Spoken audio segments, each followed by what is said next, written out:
Watching Alabama's WVUA News at 10.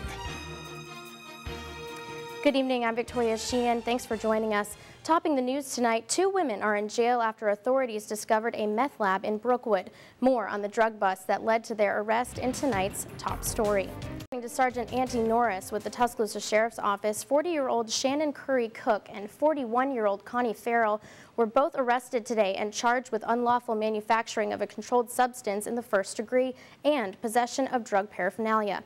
Norris says deputies responded to an address in the 11,000 block of Laureen Lane in reference to a meth lab. Agents with the West Alabama Narcotics Task Force helped with the arrests. Both women are being held on a $112,500 total bond.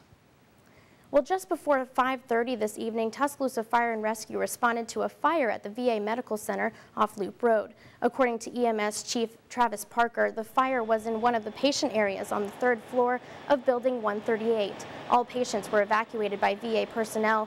Parker says the fire was already out when firefighters got to the scene and there was minimal fire damage. The flames did spark the center's sprinkler systems, however, and first responders were still on the scene close to 2 hours later to get the smoke and water out of the building.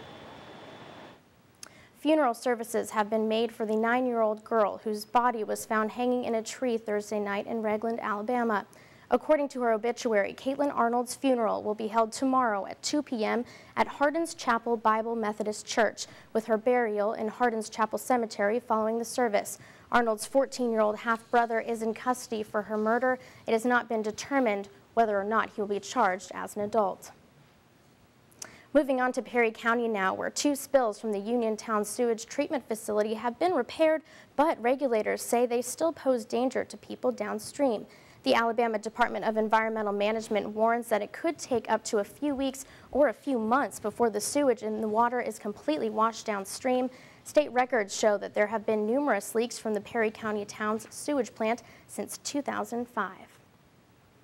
Alabama farmers say they are prepared to plant less produce this year rather than taking the risk of having crops rot in the field for a second straight year because of labor shortages linked to the state's crackdown on illegal immigration. Some Alabama farmers say they fear there won't be enough workers to pick crops at harvest time, and they have no choice but to reduce acreage. An Alabama Farmers Federation expert says this year will be vital in determining the size of Alabama's labor shortage and its potential cost to consumers. Well, today marks a celebration of mothers, and for one Tuscaloosa County woman, this year's occasion is extra special because she got a first Mother's Day present that is irreplaceable. WVUA's Sarah Chovnick has more on one simple gift that had perfect timing. For new mom Jennifer Boyd, saying this is a happy Mother's Day is an understatement. Exciting in a way for everybody to call me and tell me happy Mother's Day, and then to have little baby, it's like this is my Mother's Day present. And I don't need one. Her son Jace came right on time for the weekend holiday, but too early for a healthy birth.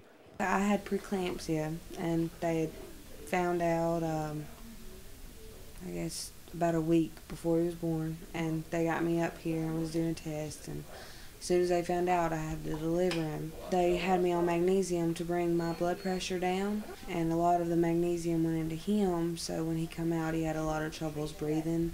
They got him out, got him breathing, and got him over here as soon as they could. Born at only 2 pounds 5 ounces, Jace has been in the neonatal intensive care unit at DCH Regional Hospital for 2 days. 2 days where mom Jennifer couldn't even hold him. I didn't get to hold him at first because I'd lost a lot of blood. That was until Boyd was given the best Mother's Day gift of all, holding her son for the very first time. I sat down and just sat here and looked at him for a while and sang to him and hummed a little bit, and he opened up his eyes and looked at me. Boyd, who lost her own mother only a few years ago, says having her own little bundle of joy brings a new perspective to motherhood. I can understand why my mom was the way she was. Feel full inside and like I'm not empty anymore. It's the one thing I have in this world nobody can take away from me. In Tuscaloosa, Sarah Chovnick, WVUA News. For another Tuscaloosa mom, today also marked her first holiday with her son Kyle, and it's a day she at one point thought would never come. Caitlin Davis is the mother of Kyle Davis, who was born 3 months premature. Caitlin went into labor early due to a condition she developed during her pregnancy, which left both of them in danger. When Kyle was born, he weighed only 1 pound and 3 ounces and was less than a foot long. He was born with only 1 good kidney, and despite all the odds, is a healthy 8-month-old today.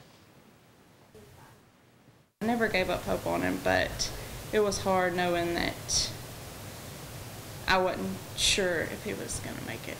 He's a miracle, definitely.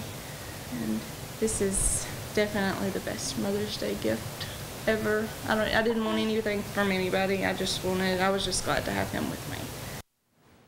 Well, due to the economy, more and more families are looking for alternative ideas for an affordable Mother's Day. One family in Tuscaloosa decided to head to Manderson Landing to grill out and stretch the dollar. They found a perfect spot where not only the mothers could enjoy themselves, but the kids were able to have fun as well. Having fun for Mother's Day, doing something that's good for the kids as well as ourselves, that's inexpensive. All mothers out there should have a wonderful Mother's Day, whether you have a dog, which a lot of my friends do, or you have actual children. You should enjoy this day and be happy.